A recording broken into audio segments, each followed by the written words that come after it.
केंद्रीय बजट 2026-27 अब बस कुछ ही दिनों में पेश किया जाएगा। वित्त मंत्री निर्मला सीतारमण 1 फरवरी 2026 को रविवार के दिन लोकसभा में इसे पेश करेंगी और इस बार का बजट बहुत सारी उम्मीदें लेकर आने वाला है।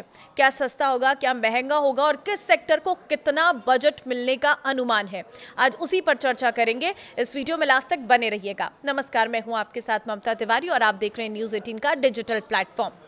देखिए, वित्त मंत्री निर्मला सीतारमण का ये नवा बजट है लगातार, जो स्वतंत्र भारत के इतिहास में एक बड़ा रिकॉर्ड है। इससे पहले मोरारजी देसाई ने सबसे अधिक 100 बार बजट पेश किया था, जिनमें से 8 पूर्ण बजट जबकि 2 अंतरिम बजट थे।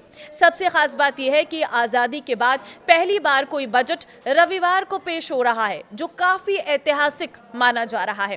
पहले भी कभी-कभी शनिवार को बजट आया था, जैसे 2015 में, 2016 में अरुण जेटली ने पेश किया था, लेकिन रविवार का ये पहला मौका है। इस बार बजट से आम जनता से लेकर इंडस्ट्री के अलग-अलग एक्सपर्ट्स को कई सारी उम्मीदें हैं। किसानों को पीएम किसान, फसल बीमा, सिंचाई योजनाओं से पैसा अधिक मिलने की उम्मीद है, तो उद्योग जगत को ग्रोथ के लिए पॉलिसी सपोर्ट, टैक्स में आसानी और मैन्युफैक्चरिंग को बढ़ावा देने वाले ऐलान की उम्मीद है। ये बजट देश की अर्थव्यवस्था को मजबूत बनाने और आम आदमी की जिंदगी आसान करने वाला हो सकता है। लोग उत्सुकता से इंतजार कर रहे हैं कि वित्त मंत्री आखिर क्या-क्या ऐलान करती हैं, क्योंकि ग्लोबल टेंशन के बीच ये बजट काफी अहम होगा। सबसे पहली चीज, टैक्स स्लैब में बदलाव की उम्मीद आप भी जरूर चाहते होंगे, क्योंकि एक्सपर्ट्स का मानना है कि इस बार सरकार पुरानी टैक्स रिजीम के स्लैब में बदलाव कर सकती है।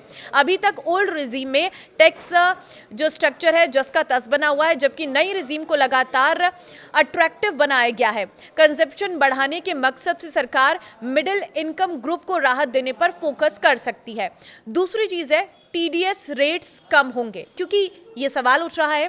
वर्तमान में अलग अलग ट्रांजैक्शंस पर कई टीडीएस रेट्स लागू हैं, जिससे टैक्स पेयर्स में कंफ्यूजन रहता है। बजट 2026 में सरकार टीडीएस रेट्स को सरल बनाते हुए इन्हें 2-3 स्लैब तक सीमित कर सकती है, जिससे जो कंफ्यूजन है वो बिल्कुल भी क्रिएट नहीं होगा और ये बहुत आसान हो जाएगा। तीसरी चीज जो है, ओल्ड रिजीम में स्टैंडर्ड डिडक्शन बढ़ सकता है। नई रिजीम में स्टैंडर्ड डिडक्शन 75,000 रुपये कर दिया गया है, जबकि पुरानी रिजीम में ये अभी भी 50,000 रुपये है। बढ़ती महंगाई को देखते हुए सरकार ओल्ड रिजीम में भी स्टैंडर्ड डिडक्शन बढ़ाने का ऐलान कर सकती है। चौथी चीज है, पति पत्नी के लिए जॉइंट टैक्सेशन। ICAI की सिफारिश पर सरकार पति पत्नी के लिए जॉइंट टैक्सेशन सिस्टम लाने पर विचार कर सकती है। इससे परिवार की कुल टैक्स लायबिलिटी कम होगी और टैक्स सिस्टम संतुलित बन सकता है। देखिए, पांचवी चीज है, LTCG टैक्स फ्री लिमिट में बढ़ोतरी। शेयर बाजार और म्यूचुअल फंड निवेशकों के लिए राहत की खबर आ सकती है। सरकार लॉन्ग टर्म कैपिटल गेन्स की टैक्स फ्री लिमिट को 1.25 लाख रुपए से बढ़ाकर 1.5 लाख रुपए कर सकती है। देखिए, बढ़ती महंगाई के बीच आम आदमी के लिए सबसे भारी बोझ घर और इलाज से जुड़ा खर्च माना जाता है। ऐसे में टैक्स पेयर्स उम्मीद कर रहे हैं कि टैक्स स्लैब में बदलाव के साथ साथ सरकार रोजमर्रा के जरूरी खर्चों पर छूट देकर उन्हें राहत दे। मौजूदा समय में होम लोन के जो ब्याज है उस पर 2 लाख रुपए तक की जो छूट मिलती है, ये प्रॉपर्टी की बढ़ती कीमतों के मुकाबले काफी कम मानी जा रही है। दूसरी चीज ये है कि बजट 2026 से मिडिल क्लास रोजगार से जुड़ी कई उम्मीदें लगाए बैठा है। उन्हें उम्मीद है कि सरकार बजट 2026 में रोजगार और स्किलिंग को प्राथमिकता देगी, जिससे नए रोजगार का सृजन होगा और मिडिल क्लास को इससे फायदा मिलेगा। रोजगार बढ़ने से घर में आमदनी बढ़ेगी। साथ ही अगर सरकार MSME लोन में युवाओं पर ध्यान देती है तो स्वरोजगार के कई नए रास्ते खुल सकते हैं। वरिष्ठ नागरिकों के लिए नई टैक्स स्कीम उतनी आकर्षक नहीं है। बुजुर्गों को स्वास्थ्य और इंश्योरेंस खर्चों पर राहत की जरूरत होती है। ऐसे में उन्हें मेडिकल खर्चों में सरकार की ओर से बड़ी राहत मिल सकती है। अगर ऐसा होता है तो बुजुर्गों को काफी फायदा होगा। उद्योग जगत का मानना है कि इस बार बजट में आर्टिफिशियल इंटेलिजेंस AI इंफ्रास्ट्रक्चर को प्राथमिकता मिलनी चाहिए।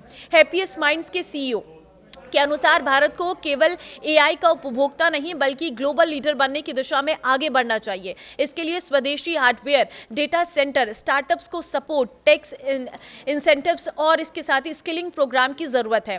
बाजारों को भी बजट से उम्मीद है, क्योंकि निवेशकों को इनकम टैक्स में राहत करीब 11.512 लाख करोड़ के टैक्स खर्च और फिजिकल डेफिसिट को 4.4% के आसपास रखने की उम्मीद है। कुल मिलाकर बजट 2026 से ये अपेक्षा की जा रही है कि वो ग्रोथ, रोजगार और इनोवेशन तीनों को नई गति देगा। कई एक्सपर्ट्स का मानना है कि अगर बजट में एंट्री लेवल ईवी को टैक्स छूट, सब्सिडी और आसान फाइनेंसिंग के साथ शामिल किया गया तो ये देश के ईवी इकोसिस्टम के लिए गेम चेंजर साबित होगा। इससे घरेलू कंपनियों को उत्पादन बढ़ाने, नई तकनीक विकसित करने और रोजगार के नए अवसर बनाने का मौका मिलेगा। तो आपको क्या लगता है इस बजट में क्या आना चाहिए जिससे आपको फायदा मिले? कमेंट में जरूर बताना और अगर आप मेरी इस वीडियो से सहमत है तो इसे शेयर जरूर करना। नमस्कार।